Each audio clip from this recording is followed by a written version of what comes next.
औज़ुबिल्लाहिमिनश्शैतानिर्रजीम बिस्मिल्लाहिर्रहमानिर्रहीम अस्सलाम वालेकुम वरहमतुल्लाहि वबरकातुहू।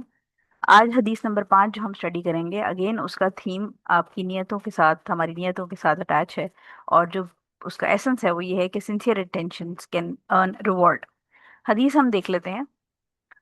हदीस मान बिन यजीद बिन अखनस रज़ियल्लाहु ताला अन्हुम ने बयान किया कि मेरे बाप यजीद ने कुछ दिनार सदके के लिए निकाले और वो इन्हें मस्जिद नबी सल्लल्लाहु अलैहि वसल्लम में एक आदमी के पास रख आए ताकि वो किसी जरूरतमंद को दे दे।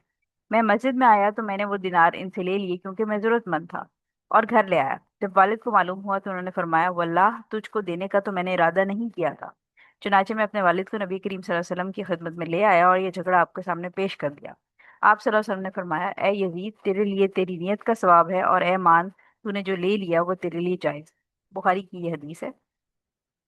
इस हदीस के अंदर हमें सिचुएशन समझ आती है कि जो फादर थे उन्होंने अपनी चैरिटी के पैसे मस्जिद नबी में किसी को एजेंट बना के, वकील जिसको हम कहते हैं, कि उनके जिम्मेदारी लगाई कि आगे कोई भी जरूरतमंद आएगा तो आप उसको ये पैसे दे दीजिएगा।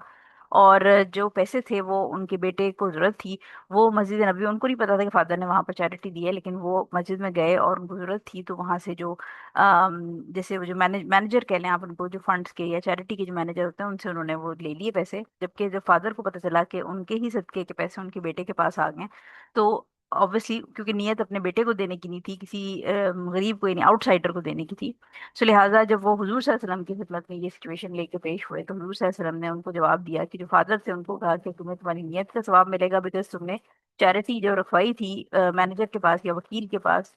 वो अपनी नियत ये नहीं थी कि अपने बेटे तक पहुंच जाए, क्योंकि अगर ये नियत होती तो ऑब्वियसली डायरेक्टली घर के अंदर ही दे दी जाते।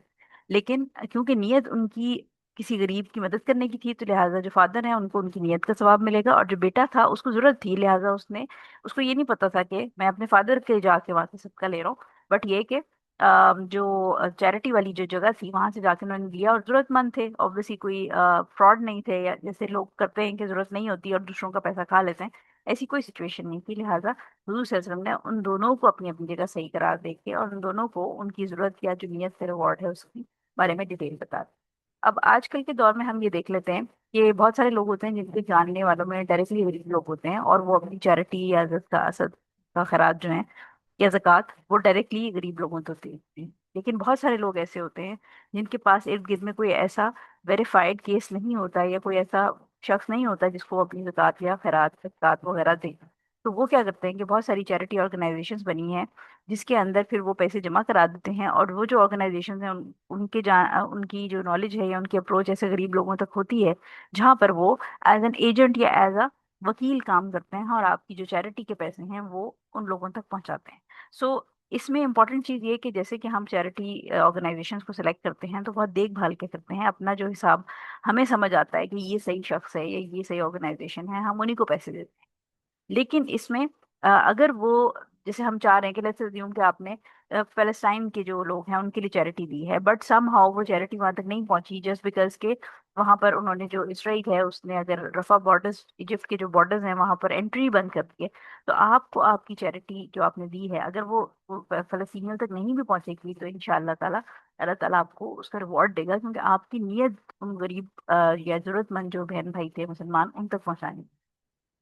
पहला पॉइंट तो ये हो गया कि आपने अपनी नियत से अपनी वेरिफिकेशन करके चैरिटी दी है, तो इनशाला वो होपफुली तो वहाँ जो जरूरतमंद है उस तक पहुंच जाएगी। लेकिन सम हाउ अगर किसी वजह से वो जरूरतमंद तक नहीं भी पहुंचती या किसी और जरूरतमंद तक पहुंच जाती है, उस जरूरतमंद को नहीं पहुंचती, तो इनशाला अल्लाह ताला आपको आपकी जो इंटेंशन है उसका रिवॉर्ड देगा।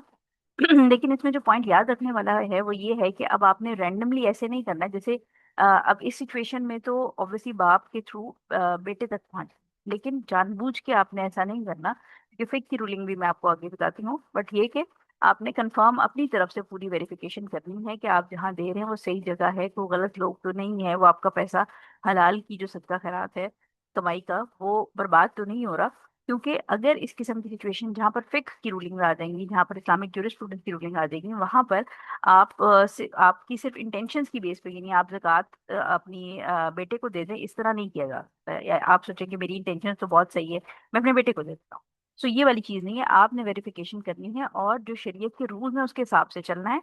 और उसमें फिर कहीं कोई कमी पेशी हो जाती है, कहीं जैसे यहाँ पर एक लूप होल सा क्रिएट हो गया कि वो अपने बेटे को नहीं देना चाहते लेकिन वो समहाउ पहुंच, उस केस में उनको इंटेंशन का रिवॉर्ड मिलेगा। बट जानबूझ के आपने ये अगेंस्ट शरीयत की जो रूल्स हैं कि किसको देनी है किसको नहीं देनी, उसके अगेंस्ट नहीं करना।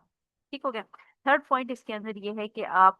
कभी आपको पता चला कि मैंने तो फला शख्स को देनी थी ज़कात या सदका अपना देना था, बट उस तक नहीं पहुंचा, तो आपने रिग्रेट नहीं करना अपनी गुड डीड्स का। कोई भी आप नेकी का काम करें, आप अपनी भरपूर वेरिफिकेशन के साथ, अपनी भरपूर नियत के साथ करें। और अगर उसका आउटकम या उसका रिजल्ट डिफरेंट होता है, कोई भी निकली है, उसका अगर आउटकम डिफरेंट होता है तो वो आउटकम अल्लाह ताला के हाथ। आपने अपनी पूरी सिंसियरिटी रखनी है, आपने अपने जो भी काम कर रहे हैं उसको अपने पूरे दिल से करना है, पूरी तरह से वेरीफाई करके करना है। और फिर उसका आउटकम अगर डिफरेंट होता है तो वो अल्लाह ताला आपके दिल का जो हाल है वो जानता है। इसी तरह अगेन जो नेक्स्ट पॉइंट है वो भी यही है कि जो हम जितनी भी नेकियां करते हैं वो हम ऑब्वियसली स्टार्ट ऑफ बुक से यही बात पढ़ते आ रहे हैं कि अपनी जो सिंसियरिटी है आपकी, यानी अल्लाह ताला के लिए कोई भी काम करेंगे आप नेकी अल्लाह ताला के लिए करेंगे, और रिजल्ट के लिए कि ये काम मैं कर रहा हूँ, ये शख्स उस शख्स तक ये चैरिटी पहुंच जाए या इससे उम्मत को फायदा हो, इसका रिजल्ट अल्लाह ताला के हाथ में है। ठीक है, तो आप रिजल्ट नहीं कंट्रोल कर सकते, आप अपनी पूरी मेहनत कर सकते हैं। अब जो फिक्स का यानी जो आपको हलाल हराम और परमिसिबल इनपरमिसिबल की जो रूलिंग है फिक की, उसके अंदर दो तीन पॉइंट्स याद रखने हैं। कि पहली चीज ये कि जो फादर है, जो बाप है, वो अपने बेटे को सदका नहीं दे सकता। उसकी रीजन ये है कि वो ऑब्लाइज्ड है अपने बेटे के ऊपर, अगर उनको जरूरत है खर्च करने के लिए। इसी तरह जो बेटा है वो बाप पे ऑब्लाइज्ड है खर्च करने के लिए। और जैसे कि हम मुख्तलिफ और हदीस में पढ़ते हैं कि जो अगर आप अपनी फैमिली पर खर्च करते हैं फॉर द सेक ऑफ अल्लाह, तो वो ऑलरेडी आपको सदके का सवाब मिलता है। तो इस तरह डायरेक्टली जो है वो सदका नहीं दे सकता। लेकिन जैसे कि यहाँ पर सिचुएशन मेंशन थी कि वो समहाउ बेटे तक पहुंच गया, तो इस केस में उलमा कहते हैं कि बेटे को वो पैसे वापस करने की जरूरत नहीं। ठीक हो गया। लेकिन ज़कात के केस में आपने याद रखना है कि ज़कात के केस में ये वाली चीज़ नहीं होगी। ज़कात के अंदर वो स्पेसिफिक जो 8 कैटेगरीज हैं उनके अंदर ही ज़कात डिस्ट्रीब्यूट होगी। और इस केस में क्योंकि ज़कात जो है वो फादर अपने बेटे को नहीं दे सकता और बेटा अपने बाप को नहीं दे सकता, क्योंकि ज़कात के बारे में रूल ये है कि ज़कात जो है वो अगर कोई भी शख्स आपका ऊपर डिपेंडेंट है, जिसके ऊपर शरीयत ने आपकी जिम्मेदारी लगाई है, यानी अगर बाप के पास पैसे नहीं है, वो तकलीफ में है, जरूरत में है, तो बेटे की जिम्मेदारी है कि वो बाप का ख्याल रखे। तो ऐसे केस में बेटा बाप को ज़कात नहीं दे सकता। इसी तरह बाप जो है वो उसकी जिम्मेदारी है कि ऑब्वियसली औलाद है उसकी, अगर उसके पास पैसे मौजूद हैं और बेटे को जरूरत है तो बेटे को वो हेल्प करेगा। तो ज़कात जो है वो इस तरह नहीं दी जा सकती। ठीक हो गया। सेकेंड लास्ट पॉइंट हमारे पास इस हदीस से जो हमें पता चलता है वो ये कि आप किसी को अपनी जो चैरिटी है ज़कात सदकात का वकील या एजेंट बना सकते हैं। कि वही बात के बहुत सारे लोग जो बाहर के मुल्कों में रहते हैं या पाकिस्तान में भी रहते हैं, इंडिया में रहते हैं, जिनको डायरेक्ट एक्सेस नहीं है किसी गरीब शख्स की, वेरीफाइड केस नहीं है, उनको नहीं समझ आती कि किसको देना है, तो वो ऐसे केस में किसी को अपना एजेंट बना सकते हैं और उसको वो पैसे दे सकते हैं। और वो उस शख्स का काम ये है कि वो पूरी ईमानदारी के साथ जिसको कहा गया है, जिस शख्स को कहा गया है या जिस तरह के लोगों को कहा गया है, वहीं पर वो चैरिटी पहुंचाए। लास्ट पॉइंट हमें इसमें ये समझ आता है हदीस में कि अगर आपको कोई डाउट है, कोई कंफ्यूजन है किसी किस्म की मैटर्स ऑफ रिलीजन में, यानी दीन के मामले में कोई आपको परेशानी है, तो इस केस में जैसे वो सहाबी हुजूर सल्लल्लाहु अलैहि वसल्लम के पास सिचुएशन लेके आए, तो आपको अगर कहीं पर भी कंफ्यूजन है या कोई शक है या कोई चीज़ नहीं समझ आ रही, तो उस केस में आप जो नॉलेजेबल लोग हैं, जिनको दीन की समझ है, उनके पास जाइए और उनसे मशवरा लीजिए, बजाय इसके कि खुद से कुछ गलत काम करते हैं। और फिर ऑब्वियसली उसमें आपकी नीयत तो ठीक ही होगी, लेकिन एक आपके पास जो अल्लाह ताला ने आपको एक सिस्टम दिया है कि हाँ आपके पास लोग मौजूद हैं जिनसे पूछा जा सकता है, और फिर भी आप जानबूझ के ना जाएं या चेरी पिक करें, ये परमिसिबल।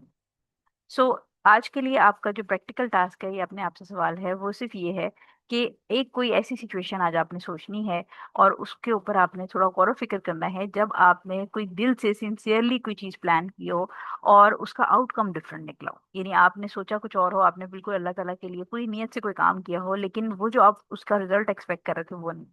सो आप उस किस्म की सिचुएशन आज सोचेंगे, और सोच के और फिर इस हदीस की रोशनी में आप इंशाल्लाह अल्लाह ताला से उम्मीद रखते हैं कि अल्लाह ताला ने आपको सिंसियर जो इंटेंशन थी और जो जो काम था, ऑब्वियसली हमने हमेशा ही बात की कि it has to be halal, it has to be in the line of sunnah. यानी ये नहीं है कि कोई हराम काम में आपकी नीयत बहुत अच्छी थी, ठीक है, ये नहीं है जो आपकी सुन्नत के मुताबिक आप कोई काम कर रहे हैं, नीयत अच्छी थी लेकिन उसका आउटकम डिफरेंट निकला, वो आपने सोच के और इस हदीस के हिसाब से इंशाल्लाह ताला उम्मीद रखनी है कि अल्लाह ताला आपको उस काम का रिवॉर्ड देगा। So, Allahumma inni as'aluka ilman nafi'an wa rizqan tayyiban wa amalan mutaqabbalan. Subhanaka Allahumma wa bihamdika ashhadu an la ilaha illa anta astaghfiruka wa atubu ilaik. Assalamu alaikum wa rahmatullahi wa barakatuh.